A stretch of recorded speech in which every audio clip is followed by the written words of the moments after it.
Hello everyone, today we will discuss about next cardiology shortcut, which is murmurs.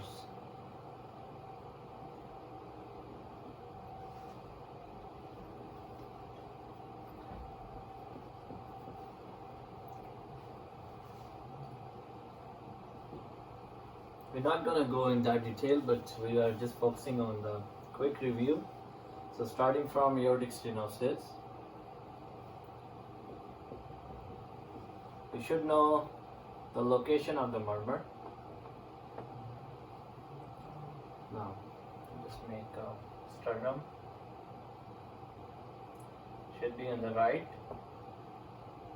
upper sternal border. So aortic stenosis has a crescendo, decrescendo,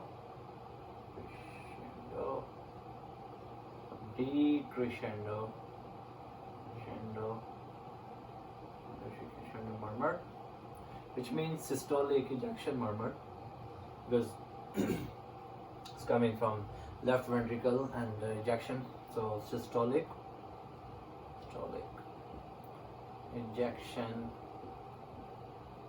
murmur.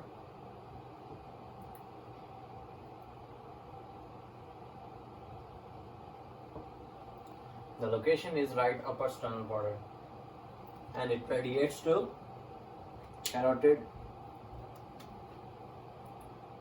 Radiates to carotids.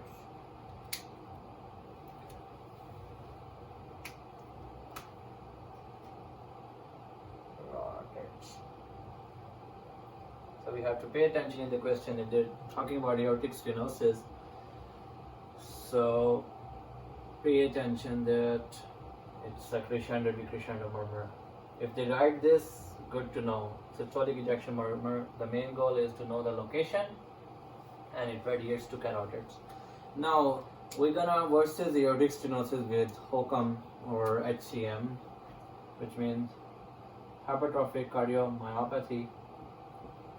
They look exactly same, but the problem is the location is different. Same crescendo decrescendo murmur, but the location is instead of right upper sternal border. We know the history also. It does not radiate. We know that. But the main thing is location is left lower sternal border. Left lower sternal border. For HOCM or HCM. Now we'll go for diastolic murmur and also go further in detail. If you talk about aortic stenosis, it's a systolic murmur. If you talk about mitral stenosis, it must be diastolic murmurs. So Dr. Honda, if you want to add something here? No, so far very good. Best thing, like you said, is that if a murmur is on the right sternal border, you know it has to be the aortic area, and most likely it's aortic stenosis. Yes. None of the mitral ones, none of the tricuspid ones, none of the HOCMs or the MVPs. Right sternal, right second is the best. Now you know, aorta. Now we will write first is, let's talk about pulmonary stenosis. Pulmonary stenosis. What kind of this murmur will be? Pulmonary stenosis. Dr. Hanna, can you describe? Yeah, sure. Pulmonic stenosis will be a systolic murmur. Yes. And that's going to be a crescendo, decrescendo murmur. And that occurs usually at the left upper sternal border. Yes, there you go. So that's why we know the location is. So just from physiology point of view, we have to put on the stethoscope here, one location, second is this on the left upper sternal, and then we know this tricuspid and this for the apex. So just imagine this is the heart.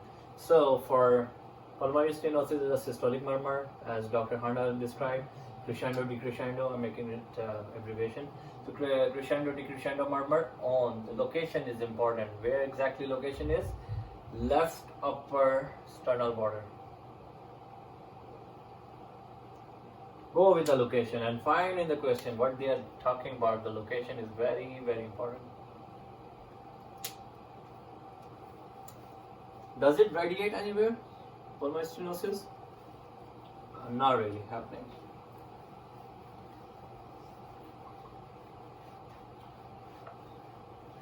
Now, we'll talk about mitral regurgitation. So, as we are talking about systolic murmur, so MR, mitral regurgitation.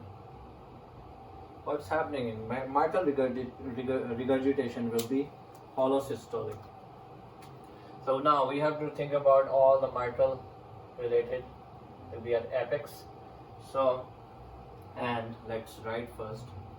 Regurgitation will be holosystolic, like murmur, at apex, and it radiates to axilla. Wonderful.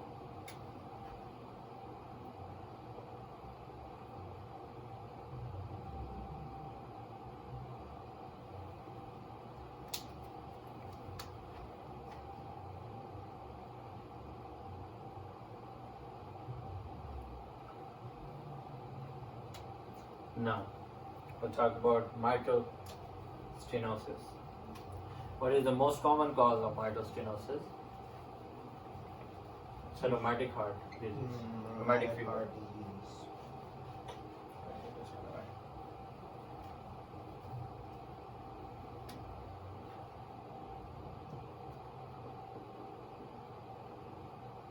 Now, as we said, aortic stenosis is systolic, so mitral stenosis will be diastolic. And there will be opening snap, Yes. right? Yes. And diastolic rumble. Absolutely, at the apex, exactly. So opening snap, or I will just write opening snap with Followed by a Yes. diastolic rumble at the apex. followed by diastolic Rumble. rumble at apex. Yes, sir. So of course the location is apex. Yeah. Now, high yield point to know for the exam is the people who are coming from, India, and main reason in the question is immigrants. So they have, most common causes rheumatic heart disease, rheumatic fever.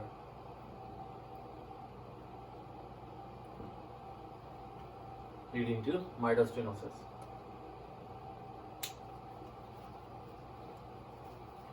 Now we'll talk about MVP, mitral valve prolapse. These are the main high yield points you need to remember for your exam purpose. We are always trying to make it more precise, to the point. So mitral valve prolapse. So what's happening here is there is a prolapse here. Prolapse, like if we talk about heart, I'll just try nicely. Main goal is talk about heart. That's our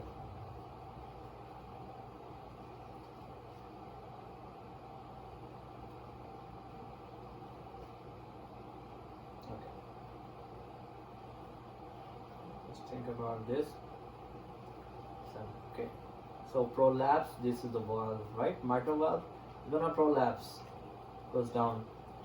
So what do you think about mitral valve prolapse? How could it be in a murmur? How can you find out? So Dr. Honda? Well, definitely want to go for our same location. Mitral, always we go for the apex. Great. So instead of a diastolic murmur, we know this is going to be a late systolic murmur. location is apex. The murmur, what type of murmur is? We have a mid-systolic click. Yes, that's a clue. Mid, and in the question, if they describe mid, in the mid systolic click, mid systolic click. Yes. Followed by a late systolic murmur. Followed by late systolic murmur.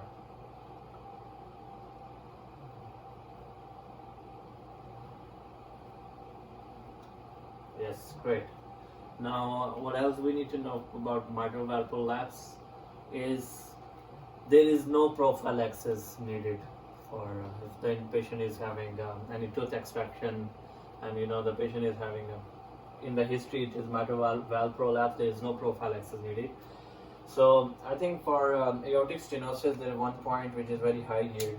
If they ask about what is the worst, prognostic, or what's the worst aortic stenosis, like how severity of this aortic stenosis is, the severe form of aortic stenosis, that's what I meant. Form of aortic stenosis is, one thing is always remember, there is a S2 sound. That at that point where aortic and pulmonic sounds are equal. Equalization. Like a loud S2. Yes, it's a loud S2, exactly.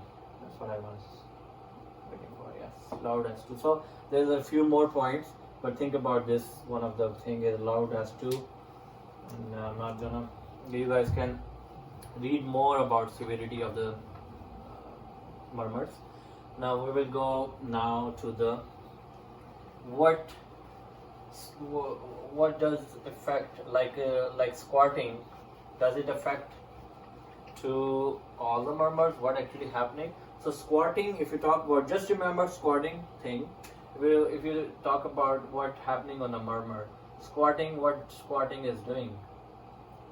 Squatting is actually increasing the preload, right? Yes.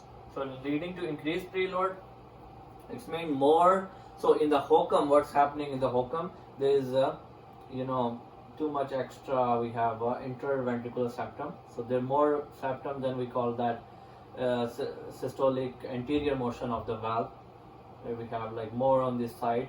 And then what's happening is we need more preload in order to decrease the HOCM, right? Right. So the thing is, for squatting gonna help HOCM by decreasing the murmur and also MVP. But in the case of squatting, increased preload for all other murmurs like aortic regurgitation, mitral regurgitation, aortic stenosis, all those murmurs, it will increase the intensity. Increase the intensity. We are talking about intensity of the murmur. Squatting gonna decrease HOCM and MVP and increase the intensity of the other murmurs. So if you know this all, you can go the verses with standing and Valsalva will be different. Standing and Valsalva will decrease the preload. Valsalva, standing.